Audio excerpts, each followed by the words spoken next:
都说荒野技术哪家强，还看大波妹子来称王。不得不说，大美绝对是荒野最强的女选手了。利用尖锐的竹子打造出具有强大杀伤力的打野神器，那可是捕捉打了极品豪猪，吃上了美味的炭火豪猪肉，还有炭火烤腰子，这可是补肾套餐啊，简直不要美滋滋。大美还敢徒手拿捏3米长的带纹身的大辣条，这操作简直是吊炸天啊！至于为祸一方竹林的大竹鼠，在大美面前就是战五渣，不过味道那是真的好极了。当然，荒野也是有危险的，上期的大美就遭遇了色狼袭击，好在妹子够强大，反而暴打了色狼一顿。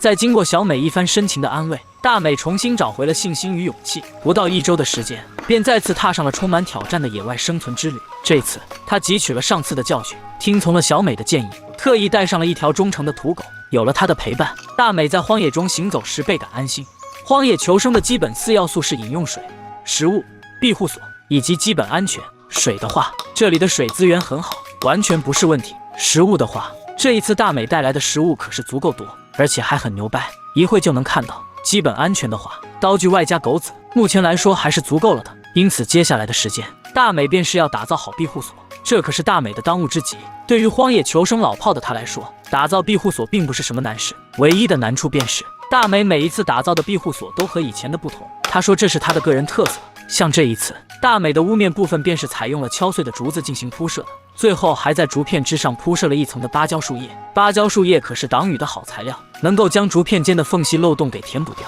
不过芭蕉树叶有个弊端，那便是耐用性不佳。为此，在铺设上2层芭蕉叶后，大美又增设了1层竹片，提高耐操度，并且利用竹竿将其固定牢固。至于庇护所的墙面部分，大美则是直接打造了几张绿白相间的竹席子充当了墙面，整个房屋的侧面部分便是眼前的这般模样，绝对是荒野独一份的存在。前墙面部分和门洞目前还未处理，主要是为了方便在里面布置好竹床。利用2层竹子铺设竹床，可以有效的隔绝地面的湿气，避免得风湿病。最后再利用细竹子竖着铺设墙面，横向铺设隔出门洞和窗户洞口，大美的荒野庇护所便基本上完成了。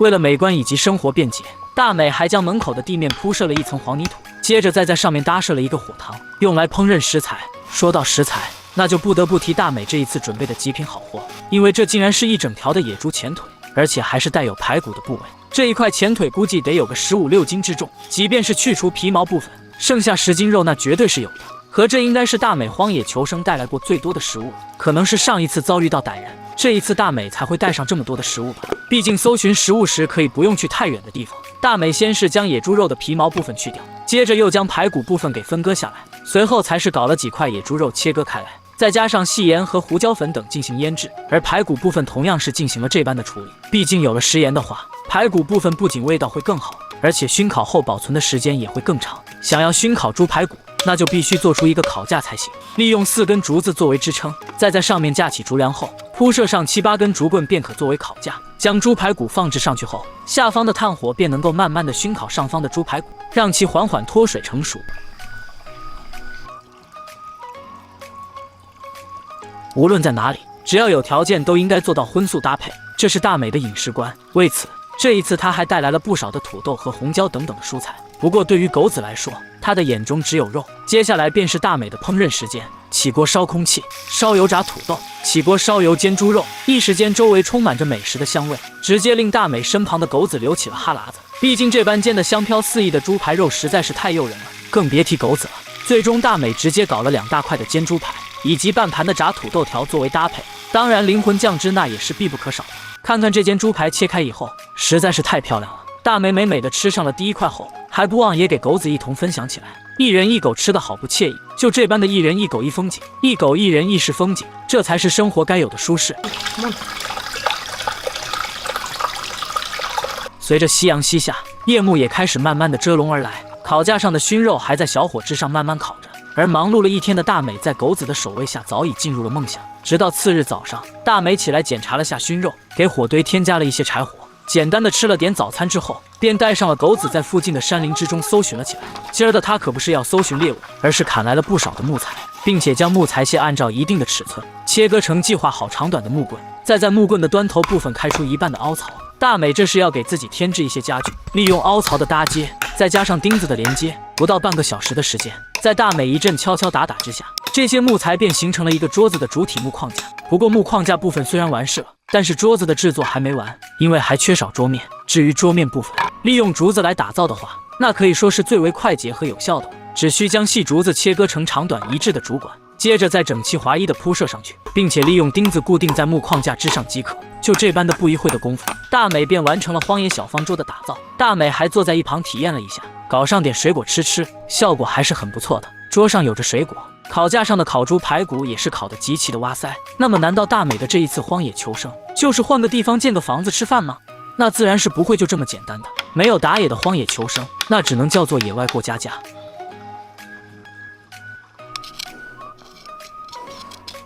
大美带上狗子寻找食物的时候，发现地面之上有野物活动的痕迹，于是乎大美立马便想到了一种打野神器。而隔壁的竹林也因为他的想法遭了殃，当即就有几棵老竹子快速地实现了少走半辈子弯路的梦想。在大美手中打野刀不会挥舞之下，一节竹筒很快的便成为了带有2组尖锐端头的竹剑。这是一组比较大的竹剑，可以将其镶嵌在小一轮的竹子之上，而竹子的另外一端则是被大美利用树藤给牢牢地固定在了一旁的大树之上。当然，想要竹剑能稳固地击中野物，那么竹剑一端也是必须采用树藤绑扎在竹竿之上的。至于动力装置，那便是利用竹竿变形产生的弹力，以此来击穿野物。基本方向确定之后，此时就必须考虑触发装置了。毕竟这般巨大的攻击之力，其触发装置可是不容易做到平衡性与触发的灵敏程度兼顾的。好在大美可是号称一波流打野的开创者以及技术流打野第一人，这点难度的打野陷阱那还是难不住他的。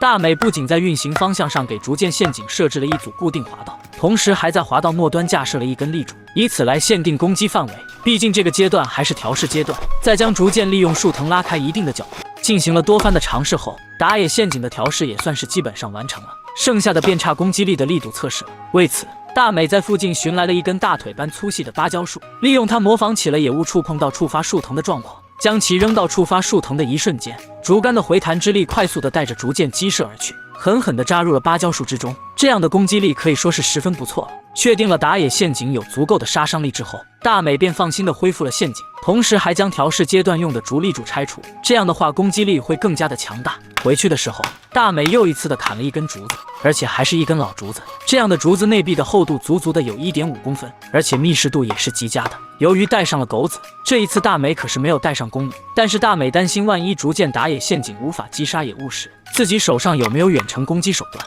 那可是很危险的。为此，大美决定打造一把弓箭，这样的话既可以防身又可以捕猎野物，可谓是一举两得。制作弓箭最为关键的便是弓箭的弓，它可是决定着弓箭的攻击力能够达到何种强度的最为关键的部位。为此，大美才会找来韧性和坚固性俱佳的厚壁老竹子制作弓。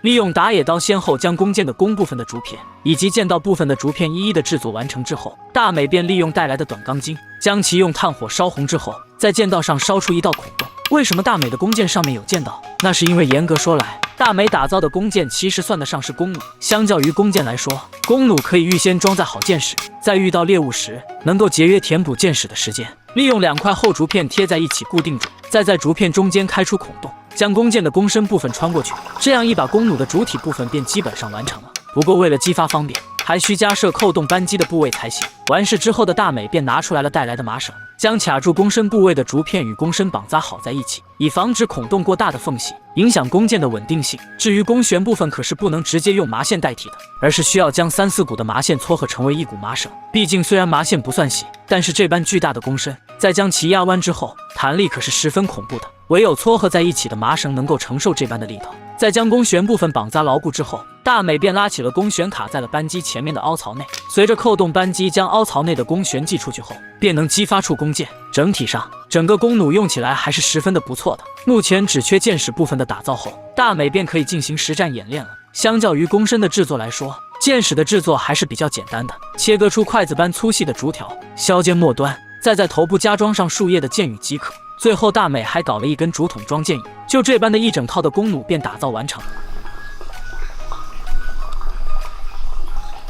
而大美也是迫不及待的想要实战演练一番。于是乎赶紧的背好箭矢，拿上弓弩，在远处设置了一根芭蕉树，接着从背部拿出箭矢，装填箭矢，拉好弓弦，瞄准击发，简直是一气呵成。随着卡塔的声响传出，一根根的箭矢便犹如脱缰的野马一般，急速飞驰而去，直接扎入到芭蕉树之中去，深度甚至可以达到10公分之多，实在是厉害得很。经过5、6支箭矢的试射之后，大美也是很满意自己的这件作品，于是乎便带上了狗子来到了山林中搜寻了起来。然而山林之中的松鼠可是机灵得很，在大美一连着激发出几箭的情况下，竟然都被松鼠给逃走了。这看得一旁的狗子也是很无语啊，说好的荒野打野第一人呢？好在大美虽然没有打到松鼠，但是却是在一棵树下发现了好宝贝，手拿打野刀的他立马的便快速开挖了起来。这一挖可是不得了，伴随着周围的泥土逐渐被大美挖开，可以看到下方的野山药可是一颗大家伙，掰断了不少山药根部的情况下，最上面的部分山药怕是就得有个小10斤的样子。而后大美又在下面挖出来的几小块的山药，剩下的便留在了地下。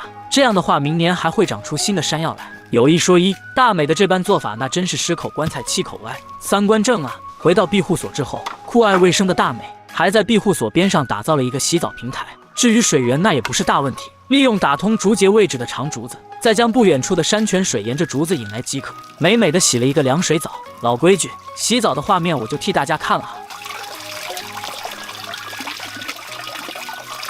这2天虽然逐渐打野陷阱还没有收获，但是有了一大颗的山药，外加大美还有一些烤猪排骨，大美的日子还是过得很不错的。水煮野山药，白白的竹筒大米饭，外加香飘四溢的熏猪排骨，别说狗子了，就连大美似乎都胖了一圈，隐约有意到 F 的趋势去了。美美的睡了一夜之后，第2日大美再次带上狗子检查了一遍逐渐陷阱，可惜依旧是空空如也。不过在离开之前，大美可是留下了一些山药当作诱饵，而后在巡山的过程中，狗子可是立了大功，因为这家伙可是发现了竹鼠洞，这可是把大美给高兴惨了。要知道上一次抓到3斤重的大竹鼠，竹鼠那美滋滋的味道可是令大美难以忘怀呀。也正因为这样，为了将下方的竹鼠抓出了，大美可是连锄头都给用上了，在地面之上足足的挖了1个多小时后，最终总算是看到了洞内的一个鸭子头。直属为鸭的典故我就不多科普，有兴趣的可以自己去了解。洞内的小东西也是猛啊，毕竟一抬头就看到外面多了2座巍峨的高峰，是谁也得猛。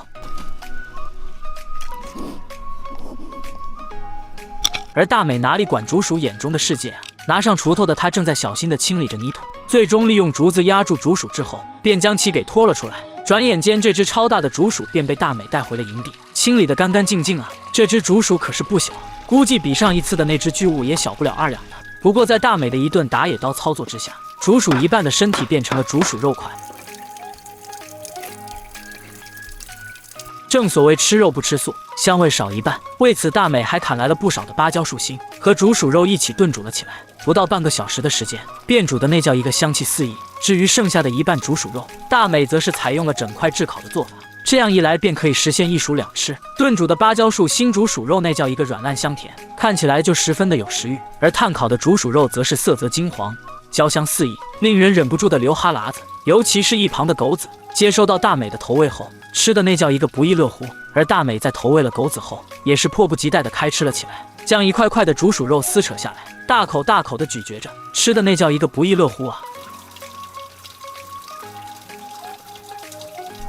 这几日球的逐渐陷阱虽然没有动静，但是大美却是依旧混得风生水起的，甚至连烤鱼都吃上了。因为他打造了一把有着7、8个箭头的竹竿鱼叉，利用炭火炙烤之后，鱼叉的尖部在使用时便不容易劈叉。为了夜间的捕鱼工作，大美晚餐直接搞了一大个的烤山药，吃的那叫一个美滋滋。夜间来临之际，小雨不合时宜的下了起来。不过这并不能阻挡大美抓鱼的心，手握鱼叉的她在附近的小河流之中动起了手。毕竟这里的小鲶鱼数量还不少，刚来没有10分钟，大美便插中了2条鲶鱼。不过由于雨势越来越大，在大美插中第3条鱼时，便不得不回到了庇护所。至于这几条小鱼的话，自然是要做成美食的。大美先是将鲶鱼的内脏清理掉，之后又用盐给腌制了一番，最后再放在了竹架子上面搞起了烤鱼。等待的时间那自然是要撸狗的。随着烤鱼逐渐的成熟起来，大美还给烤鱼刷上了一层秘制辣椒酱。妹子荒野求生带个辣椒酱那绝对是幸福的。看看这烤鱼的颜色，那叫一个漂亮啊！